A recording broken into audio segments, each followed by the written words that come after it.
Good afternoon, good morning to those of you joining us from the US. My name is Matthew Kirk. I'm International Affairs Advisor at Squire Patton Boggs, and we're delighted to have you with us for this session looking back at the series of summits that took place over the last 10 days or so, starting obviously with the G7, a NATO summit, EU-US summit, and we may cover a little bit also the meeting between President Biden and President Putin, which formed part of the same overall framework. What we're planning to do during this session is to look in a bit of detail at aspects of these series of meetings that happened at the sort of data and technology side, at climate change, at trade, and at tax, but also to have a bit of a more general policy political overview about the events and about what lay behind them. And to start that off, I want to turn to my colleague Lord Wharton, former British Conservative Member of Parliament, now Conservative Member of the House of Lords. And James will give a bit of background to the British approach to hosting the first of these events, the G7 summit. James, over to you.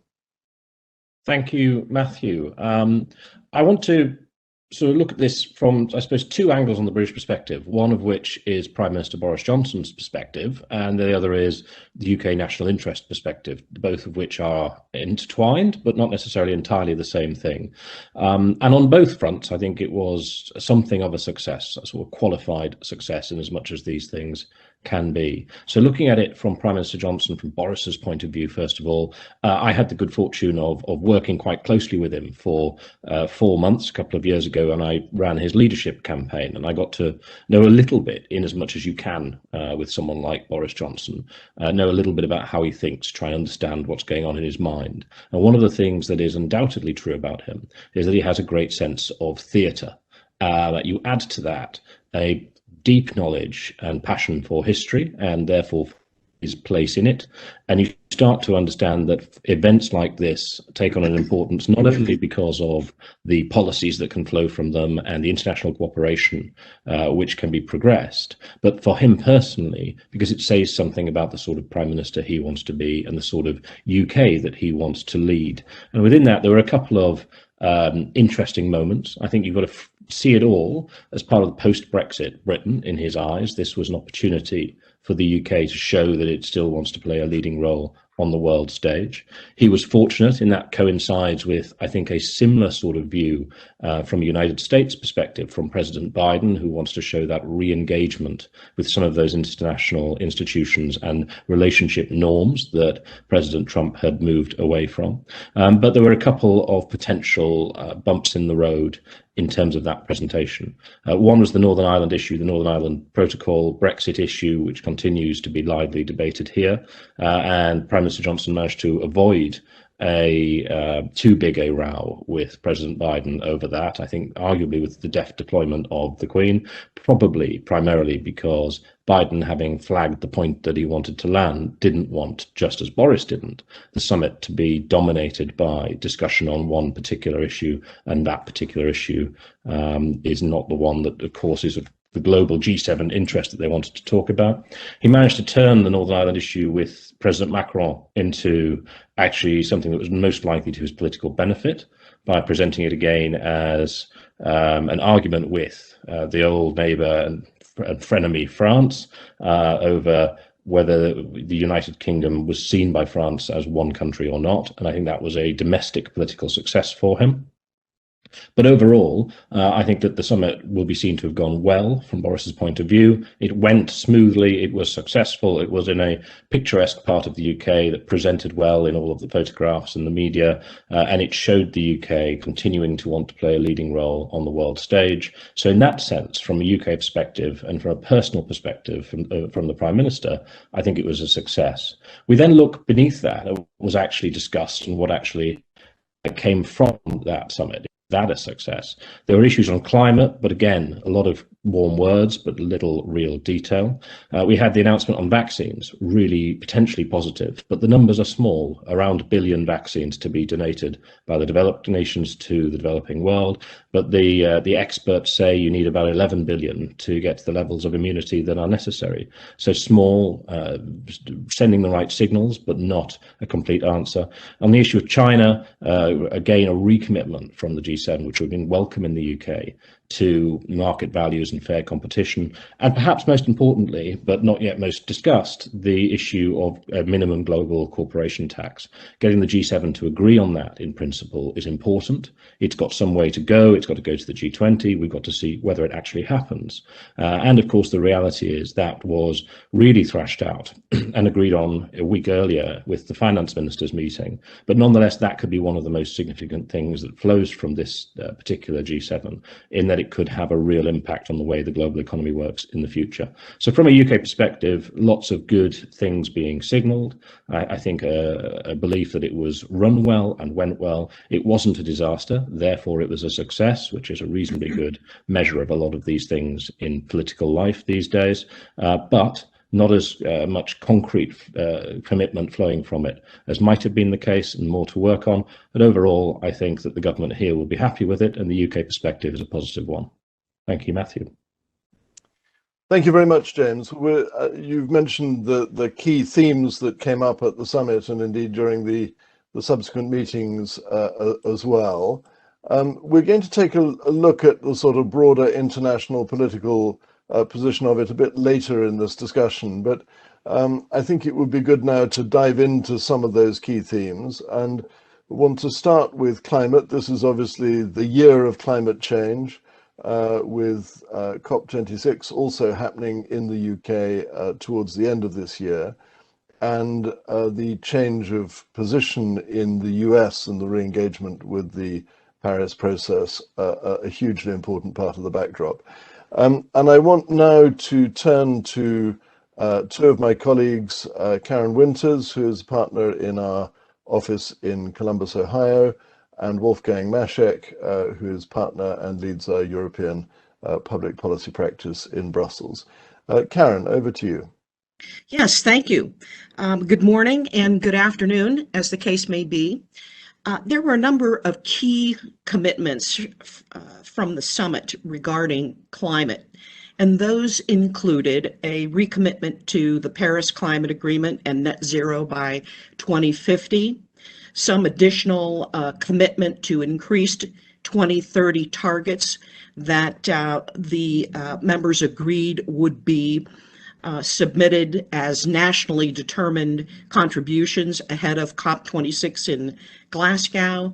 There were some industry-specific commitments as well, a reaffirmation of the need to establish the climate fund, a fund to jointly mobilize 100 billion per year to finance the transition to net zero in developing countries, and some work on biodiversity.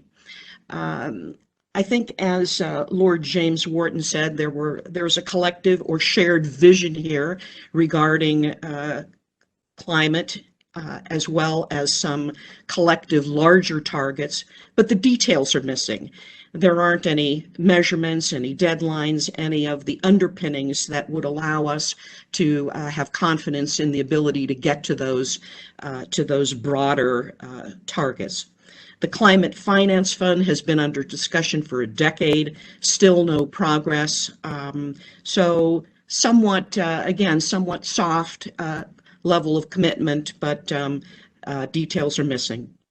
On the positive side, the U.S. is back at the table, and a lot has transpired here in the U.S. in the last 5 months to allow that to occur. The president has assembled a formidable climate team, both international and domestic. Senator Kerry is the new U.S. Special Envoy for Climate. Gina McCarthy, former head of U.S. EPA, is now the National Climate Advisor in the newly created Office of Domestic Climate Policy.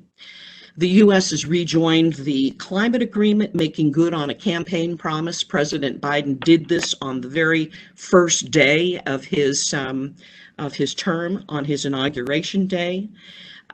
Also making good on a leader summit on climate. That's another campaign promise. He convened a virtual gathering of 40 world leaders, and at that climate summit, he announced the U.S. nationally determined contribution under the Paris Agreement, and that is economy-wide reductions of some 50 to 52%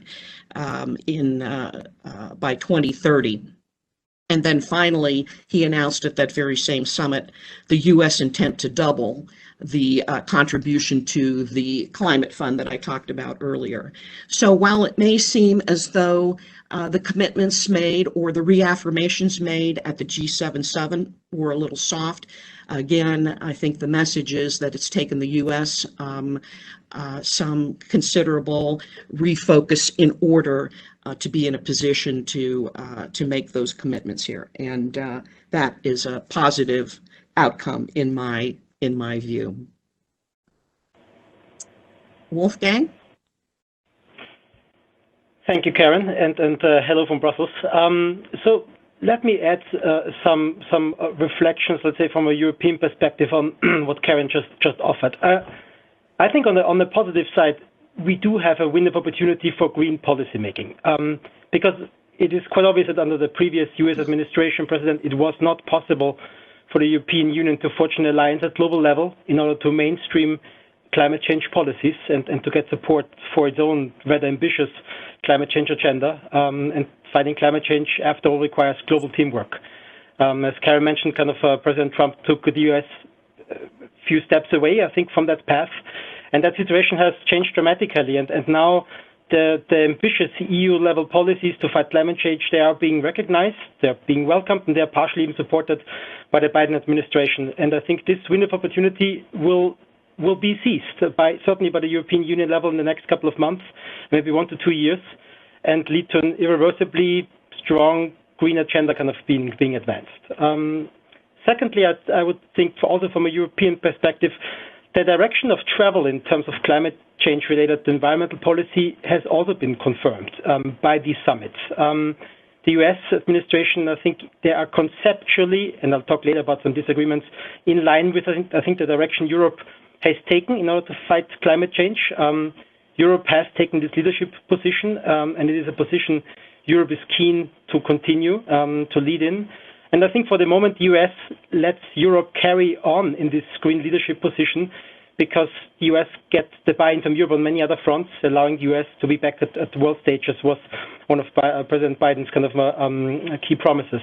And I do think for business, that means there's a sense of certainty, legal certainty in an otherwise very uncertain global business environment, characterized by a lot of uncertainties.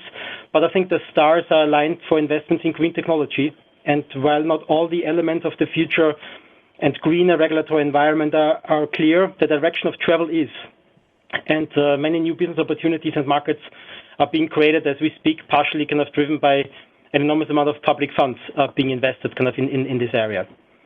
I would also observe that the political support in Europe for green policies is very high. So when you look at recent Eurostat data, you see that at national level, the support for EU measures to fight climate change are in the high 90s, so very clear, strong support. While in the US, I would think the support is maybe rather in the 50s or 60s, and there is a strong partisan divide, so that will make it more difficult for the US, I think, to go as far and as quickly as Europe wants to go. So I think Europe will try to go faster and farther. But of course, the farther Europe gets, the more it will have an interest in ensuring that its main trading partners also take the necessary steps, not only from a future competitive perspective, but also from a perspective that this leadership position should not lead to any disadvantages for industry. And also in Europe, probably an additional consideration here is there's a clear connection between fighting the effect of climate change and migration. And that's obviously migration is one of the key topics for Europe to manage. And I'm sure Matthew or Ambassador Wisnes will afterwards maybe say a word or two about that. Karen has, I think, mentioned some of the areas where the two blocs largely think aligned. So when you look at the joint statement, you see the fight against climate change, the fight against environmental degradation, and also against the loss of biodiversity, being, I think, areas where those two groups, those two blocs, think alike, want to act in line. And this joint EU-US high-level climate action group, I think, will be able to make progress where progress can be made in the next couple of months. But as mentioned at the beginning, of course, it's not, when you look at the details, and Karen mentioned that, I mean, when you look at the details, there's certainly some disagreements. And let me just pick on two. One is the carbon border adjustment mechanism, and maybe the second one is the discussion around sustainable investment, sustainable activities. So when it comes to carbon pricing and border tariffs, I mean, you all know that the EU will proceed with its plans. So in around 3 weeks from now, the European Commission will, as part of a border package called Fit for 55, will put forward its CBAM regulation, carbon border adjustment mechanism regulation, and that is only logic. When you look at it from a European perspective, the carbon price in Europe last month has hit 50 euros per ton, and some people think that is the level, if this goes in this direction, that will lead to the necessary incentives to invest in clean technologies. And the European industry, I think, is okay to go down that path, but only as long as there are mechanisms in place to protect its competitiveness. And I think the CBAM is meant to also cover that aspect. When you looked at the preparation for the various summits, the European Union, they tried to create some form of a carbon club of nations, but they have not made sufficient progress, not with the US, not with Japan. I think everyone is pointing to the summit in Glasgow later this year, which Karen mentioned, and they don't want the European Union to front run, but I think the European Union still is adamant to continue with its current plans. So let me close with the other topic where I think there is quite some disagreement, even though it didn't really come up that strong at the summit, which is the whole discussion around definition of sustainability, sustainable investments, activities.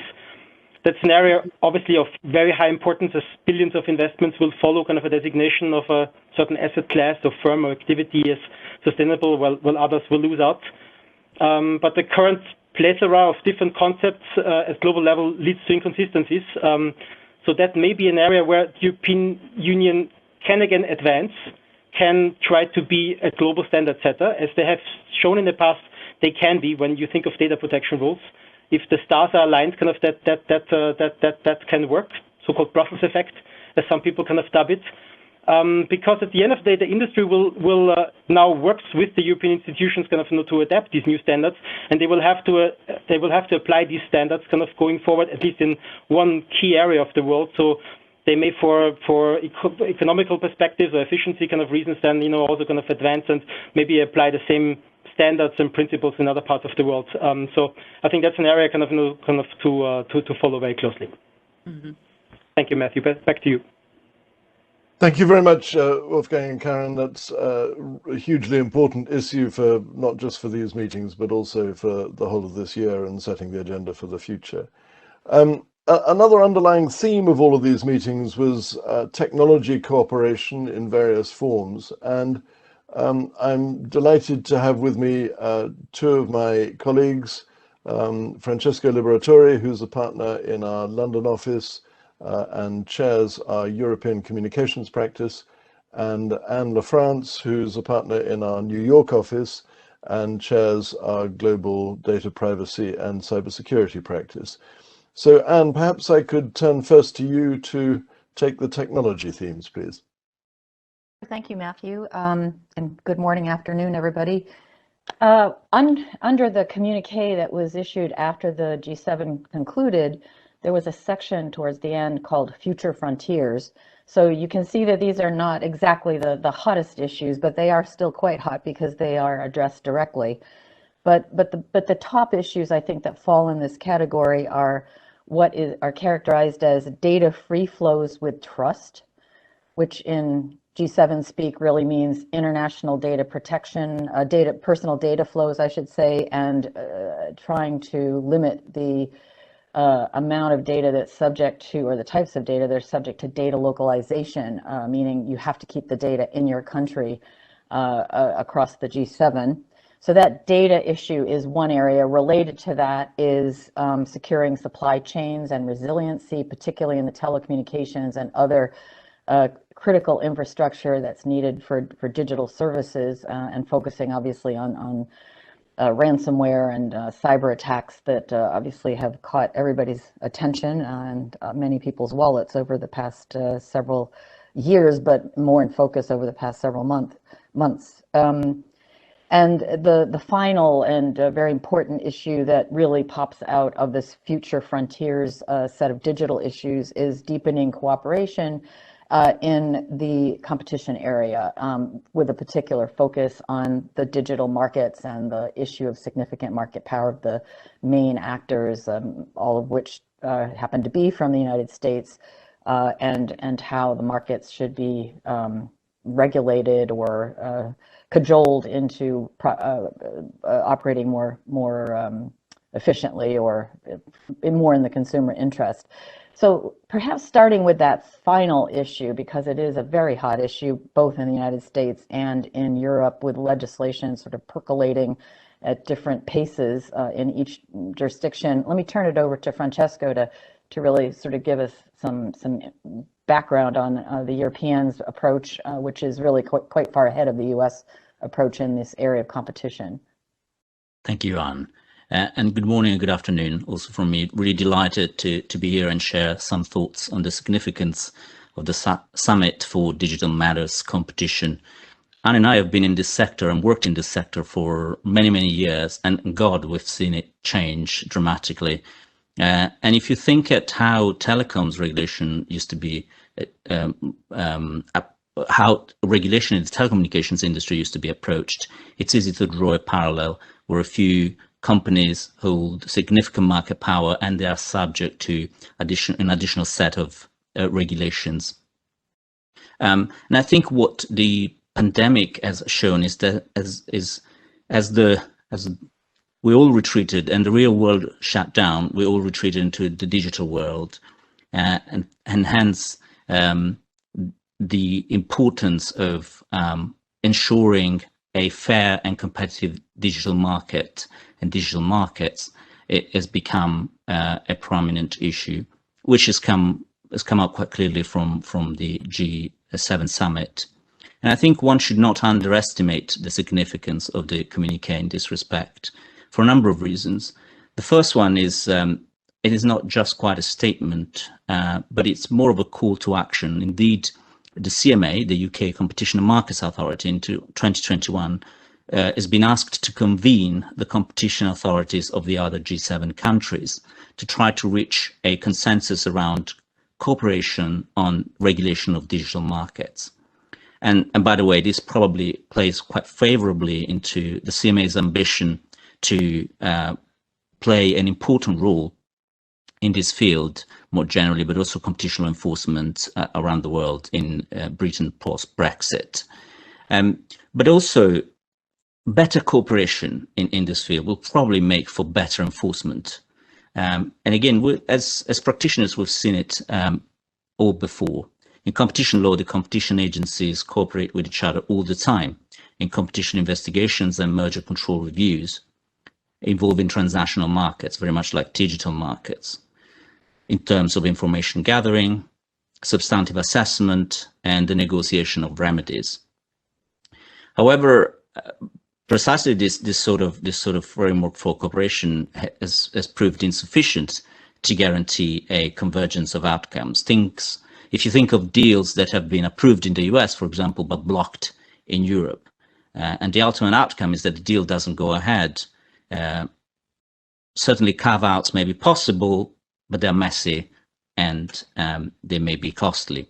So similarly, having a patchwork of regulations for digital markets, which are inherently transnational, may well mean that if a conduct is blocked in one country, say for example in the EU, that would end up being in a block of that same conduct also elsewhere, because carving out digital markets and digital services geographically would be impractical or too costly. And just to give you a practical example, the CEO of Apple with regard to proposals in the EU to introduce regulation that would require Apple to make apps available outside of the App Store. That would mean creating different settings for the iPhone, just for Europe versus the rest of the world. So I guess really the big question remains whether there is sufficient scope for convergence between these proposals across the G7 countries. Yes, there are proposals to introduce this type of new regulation on top of general competition law to ensure a fair and competitive market for digital markets, digital services, but their traditions are very different. So I wonder, Anne, if you see the US really introducing a European style type of regulation for digital markets. Well, it's a good question and a sort of topical one, because just 2 weeks ago, the Democratic caucus basically introduced 5 bills that are very similar to those that we see in the European Union, with some differences, but focusing on conflicts of interest between platform providers and the sellers on those platforms, meaning that the platform itself should not get an advantage over the others who are other competitors who are using the platform. Data portability, the ability of consumers to be able to shift from one supplier to another with ease without lots of friction.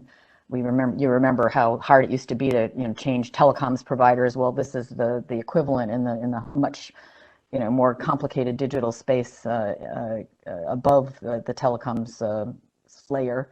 Non-discrimination would be another bill that would focus on non-discrimination, and yet another would focus on mergers and acquisitions and trying to ensure that these are approved with a sort of a much greater level of surveillance, shall we say, than has been arguably applied in the past. And in that regard, it's interesting that the Federal Trade Commission now has a new chairman, just appointed last week.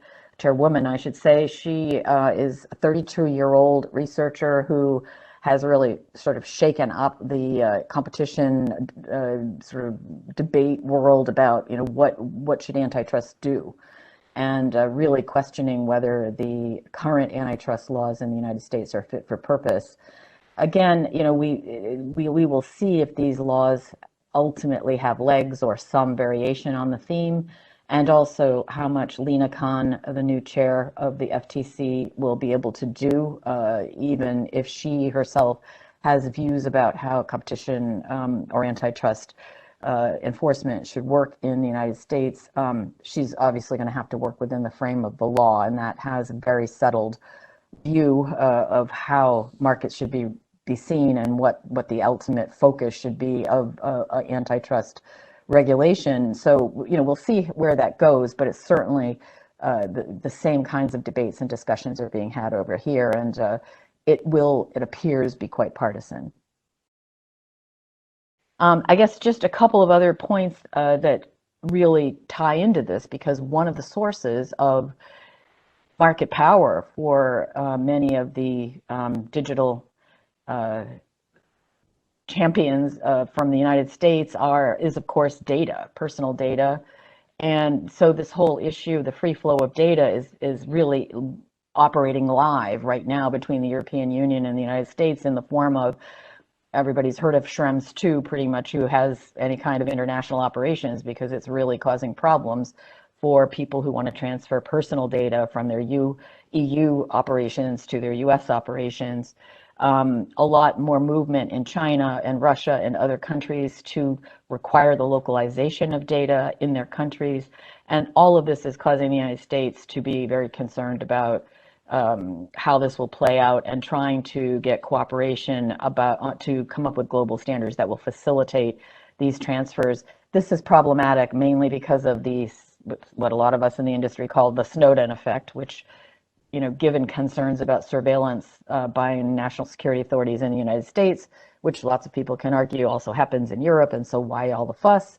It is a big issue, and we'll see how that plays out. It's not just about the equivalency or the adequacy of the data protection framework itself, but what governments are doing with the data.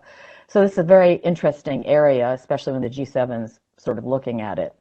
So Francesco, I don't know if you I guess just one last word. The cybersecurity area, obviously very hot, and there will be international cooperation. That was raised on every single, at the NATO conference with Putin, obviously, and obviously at the G7, there was a lot of discussion on it as well. So we don't have time to go into the details of that, but that will be a front and center type of issue. But last word to you, Francesco.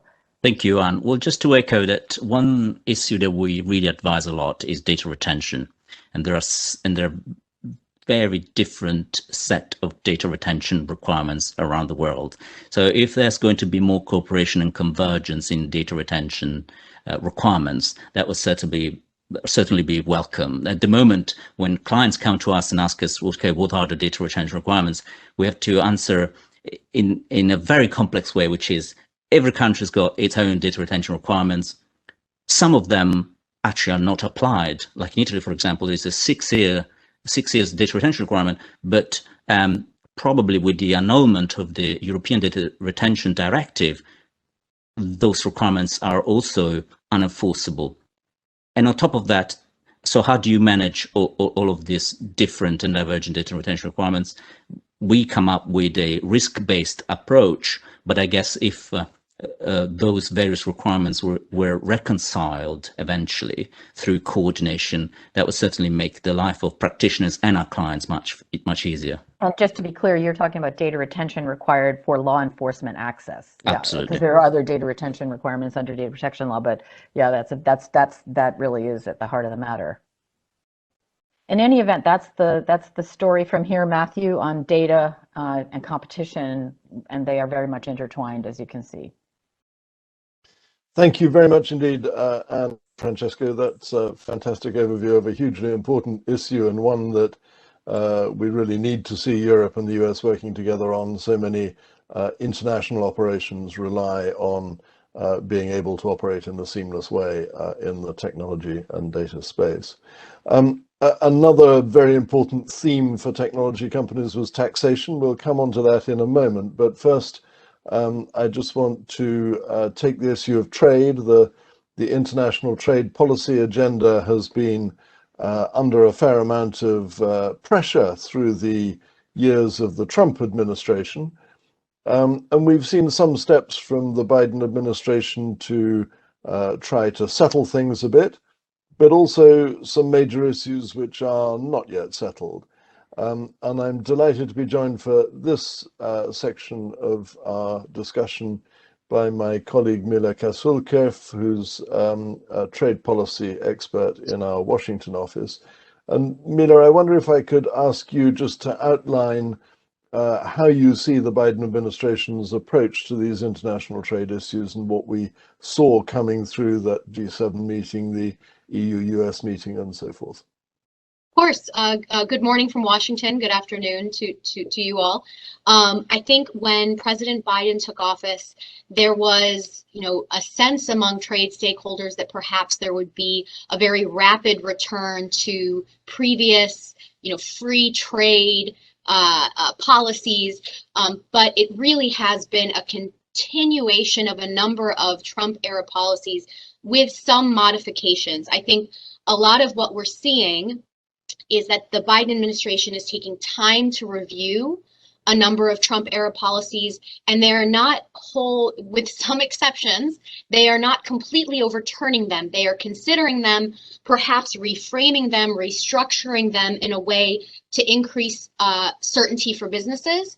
For example, I think a number of importers, especially right now, with steel prices and aluminum prices as high as they are, we're hopeful that on day one, President Biden would completely eliminate the Section 232 national security tariffs on those goods, and that has not been the case. The administration has continued a deliberate consideration of the whole framework, but at the same time, part of that reconsideration, that increasing predictability for businesses, has involved things like a more deliberative exclusion process, but also thinking how we can cooperate with our allies. And the EU is seen by administration officials, by stakeholders, by businesses as sort of front and center, the top example, the EU and the UK both, of the kinds of partners that we can work with to address mutual concerns like overcapacity, like unfair trade practices, and things like that. So the summit with EU leaders was perhaps the most consequential when it came to addressing a number of these trade tensions. And that's really because during the Trump administration, we did see a level of tension that we had not seen with such an important ally before.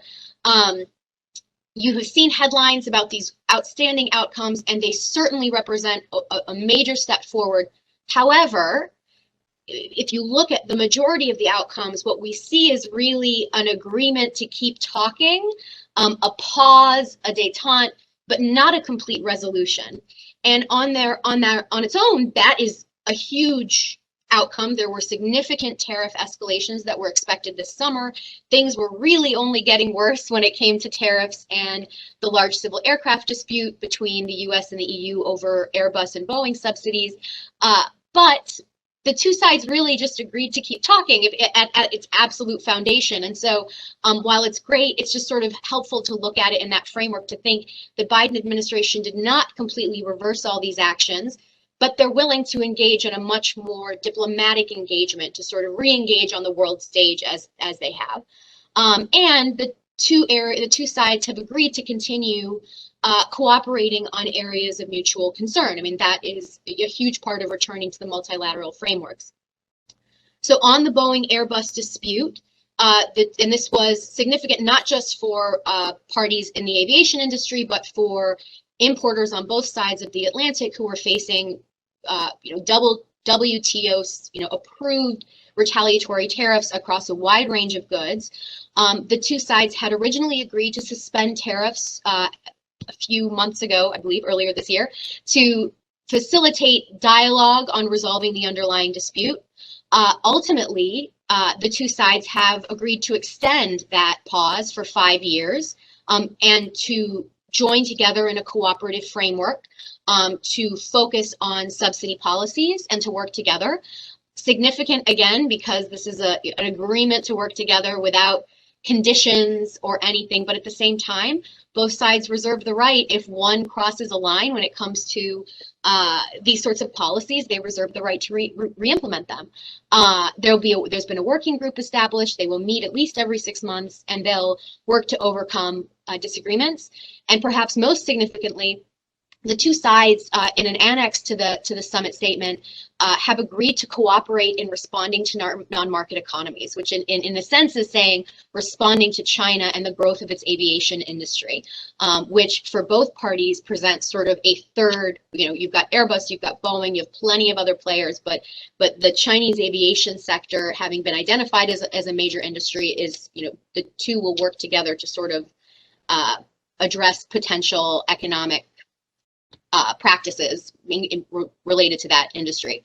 Also interesting, the two sides formed the US-EU Trade and Technology Council, basically a way to seek out greater regulatory cooperation that I think probably would have also been a part of the Transatlantic Trade and Investment Partnership, TTIP. And the two sides are establishing a number of working groups to focus on different topics of interest, including one very significantly focused on critical supply chains in the United States, but globally there has been a great focus on critical supply chains, especially for semiconductors, and semiconductors were called out in the statement as being a priority. And then there will also be a US-EU joint technology competition dialogue focused on competition policy and enforcement and increasing cooperation in the tech sector. Finally, Ambassador Kirk, then I'll pass it back to you. The G7 statement touched on a wide range of trade topics. More generally, it really represented really the recommitment of the U.S. to multilateralism that had been such a foundational part of President Biden's campaign. I would just note an issue that is gaining increased attention in the United States is allegations of forced labor in supply chains.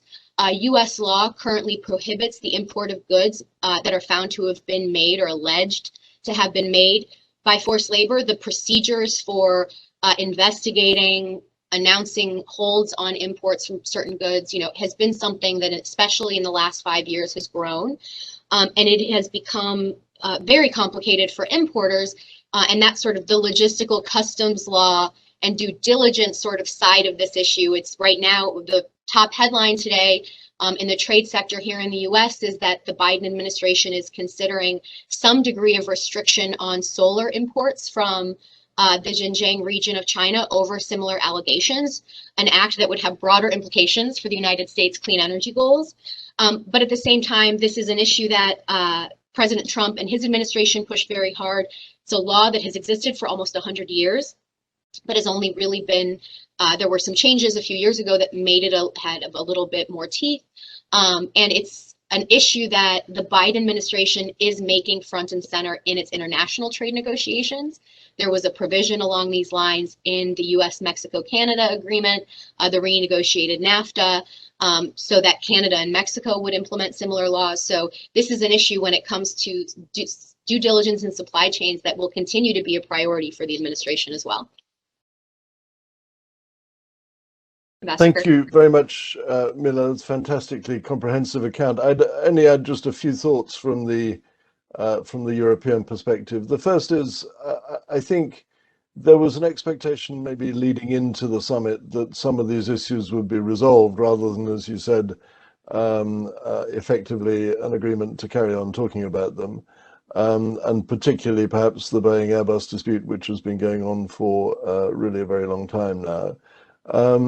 So while I think there's a warm welcome on the European side for the new tone, the new pragmatism, the fact that what we've seen, as you described it, was broad continuity of the Trump trade policies in many areas, is, I think it's fair to say, not quite what the Europeans were looking for. You mentioned at the end this question of due diligence in the supply chain, and that's come up the political agenda very much in Europe as well. And the European Commission is looking at placing obligations on companies of reasonable sized companies to have conducted appropriate due diligence in their supply chain. And obviously forced labor and child labor are two of the very important elements of that. So probably a common agenda, or at least a common on that one. And finally, on the trade front, I would just note the issue that Lord Wharton mentioned in his opening remarks, which was a sort of subtext of the G7 meeting in particular, but wasn't formally on the agenda, which is the question of the trading relationship between the UK and the EU, and particularly the position of Northern Ireland. Some of the temporary reliefs in the Great Britain-Northern Ireland trading relationship expire at the end of this month. And I think the main message from the EU to the UK has been, don't do anything unilateral. The UK has said back, sort of fine, but we need to safeguard our ability to provision the Northern Ireland market out of Great Britain. And there are discussions, negotiations going on at the moment about models that could be used to try to alleviate some of the concerns that have arisen about that trading relationship. But fair to say, I think that within that club of the G7, the emergence of a new framework for UK-EU trade as a result of Brexit has probably not been as smooth a ride as some people certainly hoped it would be. So with that, I think we'll move on from trade and look at an area that undoubtedly produced a result, a substantive result. And I've got two colleagues who will tell us how much this substantive result actually matters. This is questions of international taxation, and particularly, as Lord Wharton mentioned at the beginning, the question of a global minimum international tax rate. And I'm joined to discuss this by a colleague from London, Robert O'Hare, and from Washington, we have Jeff van der Valk. Jeff, let me hand it over to you straight away. Okay, thank you, Matthew. I hope you can hear me clearly. Very happy on the webinar today. This is a fascinating area. It's particularly interesting that the G7 announcement on global minimum tax received so much attention. We who labor in the vineyards of international tax policy are not accustomed to being in the headlines. And so it really highlights we're in a new and uncharted area for tax policymakers. Taxation has traditionally been limited to within national borders. The sovereign power of countries to determine their own tax policy is typically very jealously guarded, and they don't like to cede any of that sovereignty to other countries in multilateral discussions. So this is a very new and unusual process that's going on. It's been prompted, like many of the other regulatory issues discussed earlier in this webinar, by the growth of big tech companies, most of whom are U.S. companies. The G7 agreement on global minimum tax and reallocation of certain profits of certain large profitable companies did not come out of nowhere. This is just the latest development in a what's becoming a lengthy multi-year process that goes back at least until back to 2012. I won't try to summarize all of that for you in the limited time that we have, but suffice it to say, as James Wharton said at the beginning, that the G7 announcement on agreements among those 7 countries on certain high-level ideas does not mean that those concepts will be implemented in law in those countries. There are significant additional negotiations and agreements that would need to be reached before that would happen. The next steps in the process are coming up very soon. In 10 days' time, there will be a meeting of the so-called inclusive framework on base erosion and profit shifting, which is an OECD-led global organization devoted to these multilateral tax discussions, and that group will meet and makes perhaps recommendations on these same points about global minimum tax and allocation of profits to the G20. The G20 is meeting in mid-July, so they will probably make some comment at their meeting on whatever they've received in terms of recommendations from the inclusive framework. Then probably over the rest of the summer and early in the autumn, there will be further work on details, so that by October, when leading up to the G20's next meeting, the inclusive framework will have a more detailed plan to kind of decide whether each country in the inclusive framework wants to, commit to implementing such a plan. So that's kind of the roadmap over the next few months. Looking back, I think it's instructive to see where this came from. Just the highlights are that it began with a kind of idea that the tax rules needed to be updated to deal with technology companies that were seen as able to make sales in a country without necessarily having a tax presence there for corporate income tax. That led to a so-called 2-pillar program of work in 2019. The US was very reluctant on this because it involves some radical departures from traditional tax approaches, and under the Trump administration, basically said, whatever this multilateral discussion might agree on, we want it to be optional, because we can't commit that the United States will actually be able to implement this. And then in response to some sort of pressure from from France and Germany. The Treasury Secretary under Trump said, look, we're at an impasse. This was mid-2020, about a year ago. This discussion is not going anywhere. Let's just wait until COVID is over and we can sort of pick it up next year sometime. Then Biden was elected, and that changed the game. The Biden administration has been very openly and forcefully saying, no, we want to cooperate on these things. We will not insist on optionality. And the Treasury Department folks put forward a plan in April to simplify the proposals and move it all forward quickly. And this has been embraced in particular by France and Germany. But interestingly, it was not immediately embraced by the UK.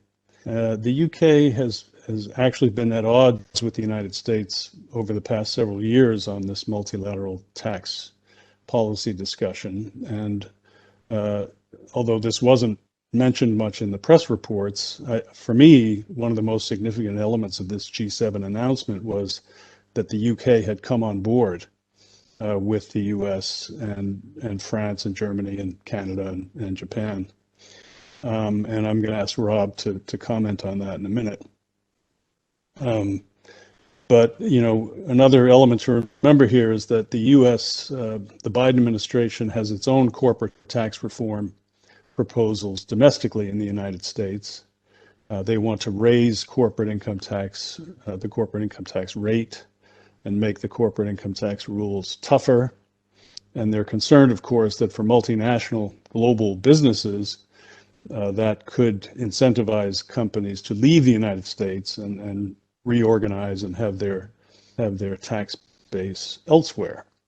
So they obviously have an interest in getting other countries to also increase their corporate income tax rates, so that they would be less attractive destinations for potential fugitives from U.S.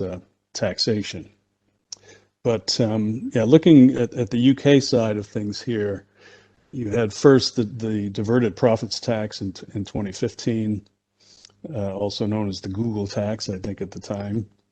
Then the digital services tax, the UK pioneered that concept, and it's now part of UK law. And then you had Brexit, with the UK basically, you know, declaring independence from the EU on matters of national policy. So the idea that the UK would kind of get on board with a multilateral plan that would sort of involve constraining its independence in tax policy is an interesting idea. So maybe I'll ask Rob to sort of comment on all this from a UK perspective. Yeah, thanks, Jeff. And good morning to everyone, and good afternoon to others joining from Europe. It's a great pleasure to be here. Yeah, I just pick up a couple of threads highlighted there by Jeff. I think that one of the key points here is that this has been a long time coming. These are developments in international tax law that have been on the table for over a decade. You know, we're going right back to the financial crisis, really. And really, the way I see it is that originally it was quite a theoretical response to the changing nature of the global economy, the rise of digitalized business operations, the ability to tax companies around the world without a physical presence, and just trying to rewire the international framework in order to make sure that those companies are taxed appropriately and contribute their so-called fair share where they operate. Whereas under the original laws, they weren't working so well. What's really changed over the years, we had an original BEPS project, which the UK was like to portray itself as leading on. A lot of the proposals that came out of that were based broadly around UK measures that were already in place. But what's really changed is COVID, the lead up to trying to hit these net zero targets and the need to raise more revenue. And that's given greater impetus, I feel, to a lot of countries, that they want to make sure that they're able to pay for the programs that they have in place, and I think that is reflected in the US with the election of Biden, and I think that is why the G7 agreement and the communique that came out, and what was covered on the tax side was only one paragraph, but it was presented in the UK as a seismic, historic agreement, a great win for the UK taxpayer by the Chancellor Rishi Sunak. Because they politically, it was important to have some substance, some step forward on these multinational negotiations in advance of the G20, in an effort to almost say, look, we're agreeing that we will make an agreement within certain parameters. From the UK perspective, it's an interesting dynamic because, yes, that we've left the EU, we don't have the protection of the EU, we can't stand behind the EU anymore. But at the same time, we've got this balancing act where we're trying to present ourselves on the global stage as a country that is able to facilitate global agreements to promote multinationalism. So there is a tension in that we're trying to strike out and make ourselves independent, and yet we're re-engaging with the world, and that's the way I see that kind of that tension between the UK and the US in these negotiations over the past few years. The UK position in relation to the two pillars has been quite consistent, I think, in that they see the reallocation of the taxing profits, which is the pillar one, or one part of these what's going on at the OECD, the negotiations at the OECD. They see that first pillar, the reallocation of profit of taxing rights into the market jurisdiction, that is far more important and far more valuable to the UK than the global minimum tax. That's just another part of the overall package.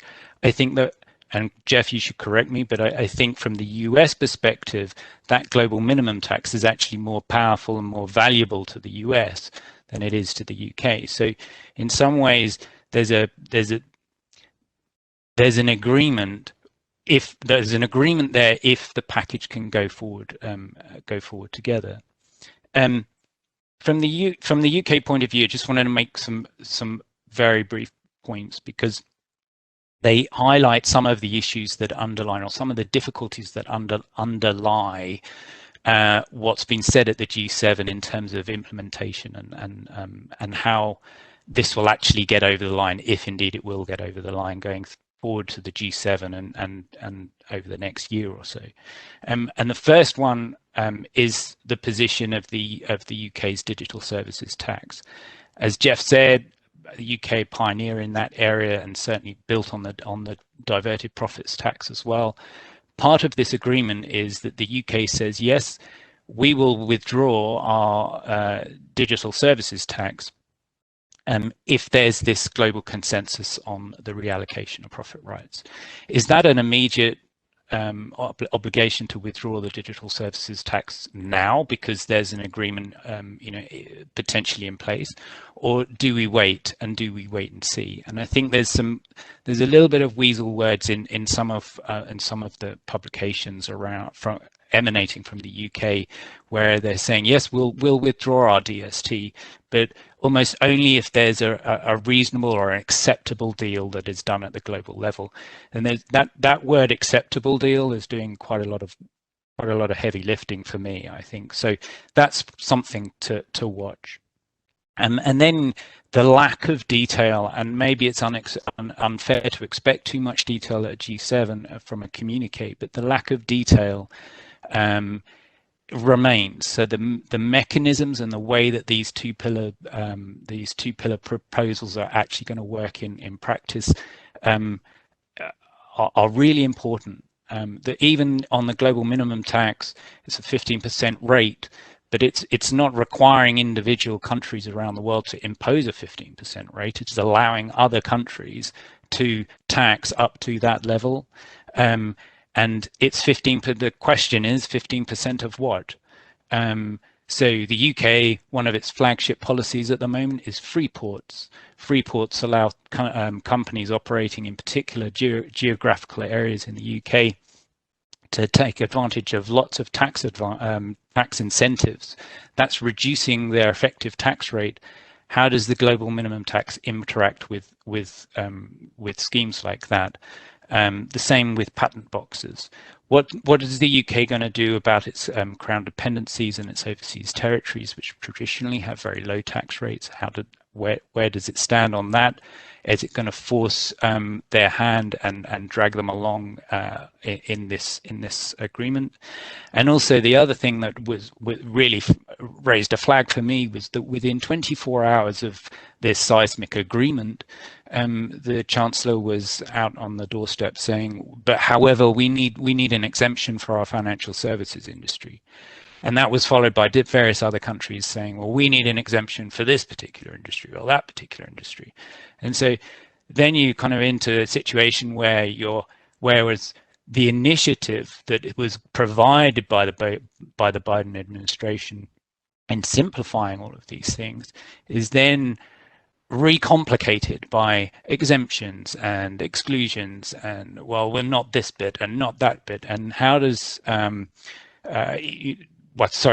other thing was on the Amazon things. On Amazon, there was a concern that Amazon wasn't going to be caught because their profit rate or the profit margin wasn't high enough.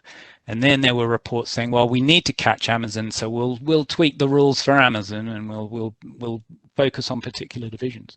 So all of these little complications kind of start to unpick at what is being portrayed as this great historic seismic agreement. And then one quick comment on the EU side. So they face similar issues: social justice, social agenda, a green agenda, paying for COVID. They have their own rules, their own plans for an EU digital services tax, and also something called a digital levy, which we know very little about. They're absolutely insistent that this will be something that is able to be that runs concurrently with whatever's agreed at the international level. That remains to be seen. Not quite sure what the view in Washington will be about that. And also implementation, again, it's so important and it's so difficult, and it's why this is taking so long. Whether the EU, the biggest question is whether the EU and Brussels can drag Dublin and Hungary and Poland and even Luxembourg, who maybe have a quite a normal tax rate, headline tax rate, but lots of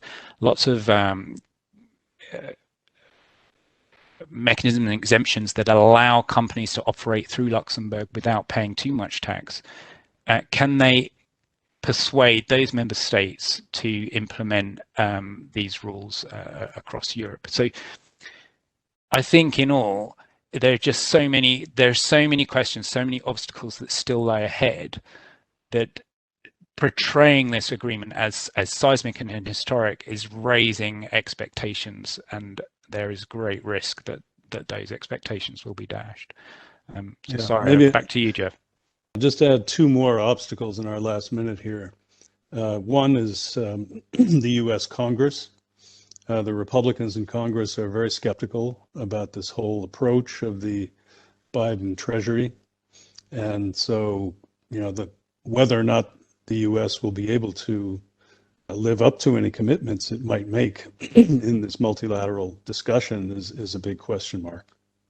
Second big potential obstacle, China and the rest of the developing world. The Chinese leader immediately after the G7 summit said, oh, the G7 doesn't run the world. He was talking about lots of other stuff. He didn't specifically reference tax, but there is a great concern that the Chinese may view this tax initiative now as a US initiative, and they may be very reluctant to go along with it simply on sort of geopolitical grounds of not wanting to be seen to be following the United States lead on this. There's also been a counter proposal on both pillars, certain elements of both of these pillars from the African Tax Administrators Forum. The developing world is skeptical, and so question to what extent these so-called global tax policies can actually go forward if a significant number of countries walk away from the table. So that all remains to be seen over the next few months, and perhaps into next year, and perhaps after that. Back to you, Matthew. Well, Jeff and Robert, thank you very much. And that's a sort of perfect note. We've got just a few minutes left, and I hope we're joined on line by my colleague, Ambassador Frank Wisner. Can I just check, Frank, whether you can hear us all right? I can hear you. Can you hear me? Perfectly. Thank you very much. So Frank, where Jeff ended there, how global is global? That's really quite a good cue, I think, for a question of how much does the G7 really matter? How much did this meeting matter, and how much does the G7 itself matter these days? Matthew, that's a really important question, particularly when we look at the division of global product. The G7 countries represent 35% of the global economy. But I think the real message is different. It's not about size. It's about the capacity of democratic nations, our European friends, Japan, to come together and address critical issues important to the global economy, and to begin to create a consensus around which individual national policies can be shaped. The G7 is not alone in its, is not able to pass such. It's not a decision-making body, it's a consensus-creating body. So I think it was very important for the democracies to show to their people and to worldwide audiences and to Russia and to China that we can come together. The United States is back, and we will be able to identify and address important issues. They'll take a while, but nonetheless, we've created a sort of roadmap that makes it very important. And if you add that to that, the subsequent meetings with the EU that Biden conducted and with NATO, and you finally, you're coming together as we have, sends a very strong signal to China. It certainly did to Russia when Biden saw Putin, that Russia and China, our principal competitors, are facing a much more united, politically coherent side. So that's, to me, the core political message of the G7 and why it is and will remain an important institution going forward. It's a consensus forging body among democracies. And just looking at, as you said, this very strong message which President Biden put out himself of America is back, back engaged again in the international community. What do you think matters in this series of meetings that happened in Europe from a US perspective? What will the president come back feeling that he has achieved? That's again an important question. I think there is a domestic angle that's worth emphasizing. And while United States elections are not decided on foreign policy issues, and particularly the outcomes of major international meetings, nonetheless, broadly speaking, Americans like to see their leaders accepted on the international stage and helping shape the global agenda. And here, Joe Biden returns to the United States with reinforced credentials, and that gives him a bit of a boost as he faces his Congress and a massive legislative agenda before him. That's one point. The second, I think, it's something I said, but I'd re-emphasize, we have really sent a very important signal to our competitors, to Russia and to China. And it's part of what I believe, from Biden's point of view, he's setting the table for what is his ability to manage our major foreign policy problem, and that's China. He's able now to show there is a Quad, there are European allies. As he sits down, he's even been able to show he can deal with the Russians. And that's all a very strong signal to Beijing. And it helps Biden, gives him leverage as he moves into that important phase of our relationship. And as you said, his last meeting was the meeting with President Putin, happening on famously neutral ground in Switzerland.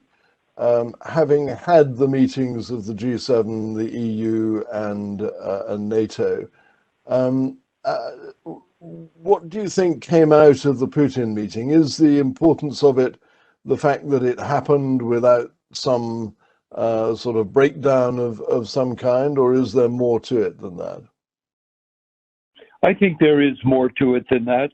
While it is important to proceed, as one Russian observer said, from a crazy bad relationship to a bad relationship, it is important to create a structure, a framework in which we and the Russians can address our differences and manage those differences. And by sitting down with Putin, returning ambassadors, opening discussions on sensitive matters, strategic arms talks, cybersecurity, we are creating frameworks for dealing with our differences. The differences are there. The president made full and ample light of them. Putin didn't sweep them on the rug either, but he called the meeting overall constructive, and Biden called it positive. That's exactly where competing great power relationships should be, with structures where they can address their differences, manage them, and not let them poison the international atmosphere or contribute to violence. Well, thank you very much indeed, Ambassador Frank Wisner. We've reached the end of our time. I hope you found this exploration of this very important series of meetings helpful. Do please contact any of us at Squire Patton Boggs if you would like more information about them. I would end maybe with a couple of very quick reflections of my own. First, we've had the best part of a year and a half in which leaders have not been able to sit down together in the way they traditionally do. And some people have questioned whether this could all have been done by Zoom. I don't believe it could. I think the personal relationships really matter. And the re-establishment with the advent of the Biden administration of frameworks within which leaders can share views in a setting that enables them to have good private conversations as well as achieve the kinds of symbolism that Ambassador Wisner was talking about there, really important. And second comment I'd say is a sort of Europe-US dynamic, that clearly from a European perspective, having an administration that wants to engage, that wants to treat Europe as a serious and respected partner matters hugely. But as we heard through all of the sessions that we had, with the possible exception of the issue on tax, but bear in mind that Jeff and Robert both underlined that there is a great deal still to be agreed and implemented in that area. Quite a lot of difference remains between Europe and the US, and that maybe also is a reason why it's very important that we were talking, we saw the leaders talking and agreeing common agendas going forward. Thank you very much indeed for joining us. We look forward to being in touch with you again soon.